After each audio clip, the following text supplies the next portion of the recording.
ଜୟ ଜଗନ୍ନାଥ। ପ୍ରତ୍ୟେକ ମନୁଷ୍ୟ ଏ ଧରାପୃଷ୍ଠରେ ଜନ୍ମଗ୍ରହଣ କରିବା ପୂର୍ବରୁ ତାର କର୍ମ ଧର୍ମ ଲକ୍ଷ୍ୟ ସବୁ ନିର୍ଣ୍ଣୟ ହୋଇସାରିଥାଏ। ଆଉ ସେହି ସବୁ କର୍ମ ପୂରା କରିସାରିବା ପରେ ହିଁ ଆତ୍ମା ଓ ପରମାତ୍ମାର ମିଳନ ହୋଇଥାଏ। ଆତ୍ମା ଯାଇ ପରମାତ୍ମାରେ ଲୀନ ହୋଇ ମୋକ୍ଷ ପ୍ରାପ୍ତ କରିଥାଏ। ନଚେତ୍ ସେହି ସମସ୍ତ କର୍ମ ପୂରା କରିବା ପାଇଁ ତାକୁ ପୁନର୍ବାର ଜନ୍ମ ନେବାକୁ ପଡ଼ିଥାଏ। ଶରୀର ମଧ୍ୟରେ ଥିବା ଆତ୍ମା ଏହି ସବୁ ବିଷୟରେ ତ ସବୁ ଜାଣିଥାଏ, କିନ୍ତୁ ସେ ଜନ୍ମଗ୍ରହଣ କରିସାରିବା ପରେ ସେ ସବୁ ଜ୍ଞାନକୁ ବିସ୍ମରଣ କରିଦେଇଥାଏ। ଆଉ ଏହି ମାୟାମୋହର ସଂସାର ଭିତରେ ରହି ସୁଖ ଆଉ ଦୁଃଖ ଭିତରେ ନିଜକୁ ସାଉଁଟି ଚାଲିଥାଏ। ଜୀବନର ଦୁଃଖ ଠାରୁ ଦୂରରେ ରହି ସୁଖ ପାଇବା ଆଶାରେ ନାନା କର୍ମମାନ କରିଚାଲେ, ଆଉ ସେହି କର୍ମ ଅନୁସାରେ କର୍ମଫଳ ଭୋଗ କରେ। କିନ୍ତୁ ତାକୁ ପ୍ରକୃତ ସୁଖ ଆଉ ଶାନ୍ତି କେବେ ମଧ୍ୟ ମିଳିନଥାଏ।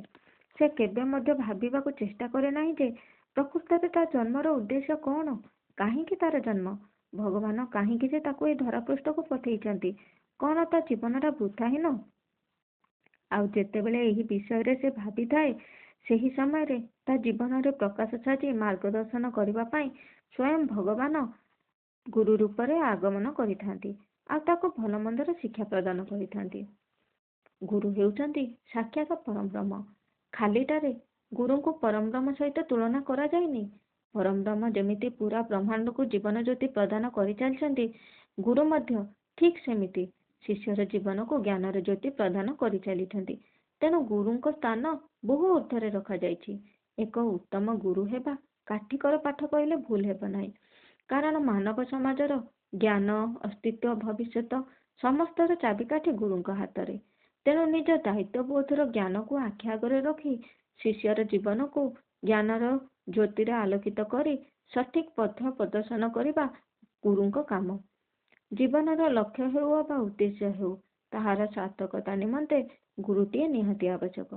ଜୀବନରେ ଲକ୍ଷ୍ୟ ସାଧନା ବା ଉଦ୍ଦେଶ୍ୟ ପୂର୍ତ୍ତି ପାଇଁ ଖାଲି ଗୁରୁଙ୍କ ଦାୟିତ୍ୱ ଯେ ଯଥେଷ୍ଟ ନୁହେଁ, ଏଥିପାଇଁ ପ୍ରଥମେ ନିଜେ ଏକ ଉତ୍ତମ ଶିଷ୍ୟ ହେବା ଆବଶ୍ୟକ। ଗୁରୁଙ୍କ ପାଦ ତଳେ ନିଜକୁ ସମ୍ପୂର୍ଣ୍ଣ ରୂପେ ସମର୍ପଣ କରି ସେ ଦେଖେଇଥିବା ପଥକୁ ନିଃସଙ୍କୋଚରେ ଅନୁସରଣ କରିବା ନିହାତି ଆବଶ୍ୟକ। ସବୁ ସମୟରେ ସବୁ ପରିସ୍ଥିତିରେ ଗୁରୁଙ୍କୁ ସମ୍ମାନ ଦେବା ଏକ ଉତ୍ତମ ଶିଷ୍ୟର ଲକ୍ଷଣ। ଜୀବନରେ ଏକ ଗୁରୁଙ୍କ ସ୍ଥାନ କ'ଣ, ତାହା ଆମ ପୁରାଣ ପୋଥି ଇତିହାସ ସଂସ୍କୃତି ଆଉ ପରମ୍ପରାରୁ ଯଥେଷ୍ଟ ପ୍ରମାଣ ମିଳିଯିବ। କିନ୍ତୁ ଆଜିକା ଦିନରେ କାହା ପାଖରେ ମଧ୍ୟ ପୁରାଣ ପୋଥି ଇତିହାସ ସଂସ୍କୃତି ବିଷୟରେ ଜାଣିବା ପାଇଁ ନା ସମୟ ଅଛି ନା ଆଗ୍ରହ ଅଛି। ପରିବାରର ସଦସ୍ୟମାନେ ମଧ୍ୟ ଏ ବିଷୟରେ ପିଲାମାନଙ୍କୁ ସଚେତନ କରିବାକୁ ଗୁରୁତ୍ୱ ମଣୁନାହାନ୍ତି। ତେଣୁ ଆଜିକା ଦିନରେ ନା ଶିଷ୍ୟଟିଏ ନିଜ କର୍ତ୍ତବ୍ୟକୁ ଉତ୍ତମ ରୂପେ ପାଳନ କରିପାରୁଛି, ନା ସେ ଗୁରୁ ଓ ଗୁରୁଜନମାନଙ୍କୁ ଉତ୍ତମ ସମ୍ମାନ ଦେଇପାରୁଛି। ଜୀବନରେ କେହି ଯଦି ଥରେ ମଧ୍ୟ କାହାକୁ ଗୁରୁ ବୋଲି ଭାବିନିଏ, ସେହି ମୁହୂର୍ତ୍ତରୁ ସେମାନଙ୍କ ମଧ୍ୟରେ ଆଜୀବନ ଗୁରୁ ଶିଷ୍ୟର ସମ୍ପର୍କ ଗଢ଼ି ଉଠେ। ସେହି ସମୟରୁ ପ୍ରତି କ୍ଷଣ ଶିଷ୍ୟକୁ ନିଜ ଗୁରୁଙ୍କୁ ସମ୍ମାନ ଦେବା ଉଚିତ। ଭଗବାନଙ୍କ ସଦୃଶ ଗୁରୁଙ୍କୁ ପୂଜା କରିବା ଉଚିତ। ତାଙ୍କର ପ୍ରତିଟି ବଚନକୁ ଉପଦେଶ ଓ ଆଦେଶ ମାନି ପାଳନ କରିବା ଉଚିତ। ଶିଷ୍ୟଙ୍କୁ କେବେ ମଧ୍ୟ ତାର ଗୁରୁଙ୍କ କଥାକୁ ଅମାନ୍ୟ କରିବା ଅନୁଚିତ। ଏକ ଉତ୍ତମ ଶିଷ୍ୟ ହେବା ପାଇଁ ତାକୁ ଅନ୍ୟାୟ ଅନୀତି ଅନାଚାରକୁ ତ୍ୟାଗ କରିବା ଉଚିତ, କାରଣ ଶିଷ୍ୟ କରିଥିବା ପ୍ରତିଟି ଅପରାଧ ପାଇଁ ତାଙ୍କ ଗୁରୁକୁ ହିଁ ଦଣ୍ଡ ଭୋଗିବାକୁ ପଡ଼େ, ଆଉ ଏହି ଦଣ୍ଡ ଶାରୀରିକ କଷ୍ଟ ମଧ୍ୟ ହୋଇପାରେ। ସେ ହିଁ ପ୍ରକୃତ ଶିଷ୍ୟ ହୋଇଥାଏ, ଯେ କି ଏହି ସବୁ କଥାକୁ ମାନି ନିଜର କର୍ତ୍ତବ୍ୟ ପୂରଣ କରିଥାଏ। ବିନା ଗୁରୁରେ କେହି ମଧ୍ୟ ନିଜ ଜୀବନରେ ଲକ୍ଷ୍ୟ ସାଧନା କରିପାରିବ ନାହିଁ। ଲକ୍ଷ୍ୟ ପୂରଣ ହେଉ କି ମୋକ୍ଷ କାମନା ହେଉ, ବିଦ୍ୟା ସାଧନା ହେଉ ଅବା ଦୀକ୍ଷା ଗ୍ରହଣ ହେଉ, ଜୀବନ ମାର୍ଗରେ ସଫଳତା ପାଇଁ ଗୁରୁଟିଏ ନିହାତି ଜରୁରୀ। ଗୁରୁଙ୍କ ବିନା ଜୀବନ ହେଉଛି ରସ ବିନା ମିଷ୍ଟାନ୍ନ ପରି, ପୁଷ୍ଟିବିହୀନ ଭୋଜନ ପରି, ଆଉ ଶବ୍ଦବିହୀନ ଗର୍ଜନ ପରି। ଯେମିତିକି ଭାବିନିଅ, ତୁମେ ତୁମ ଜୀବନର ଉଦ୍ଦେଶ୍ୟ ବିଷୟରେ ଜାଣିନେଲ, ଆଉ ସେହି ଉଦ୍ଦେଶ୍ୟକୁ ପୂର୍ତ୍ତି କରିବା ପାଇଁ କଠିନ ଶ୍ରମ କରିଚାଲିଛ, କିନ୍ତୁ ଲକ୍ଷ୍ୟସ୍ଥଳରେ ପହଞ୍ଚି ପାରୁନ।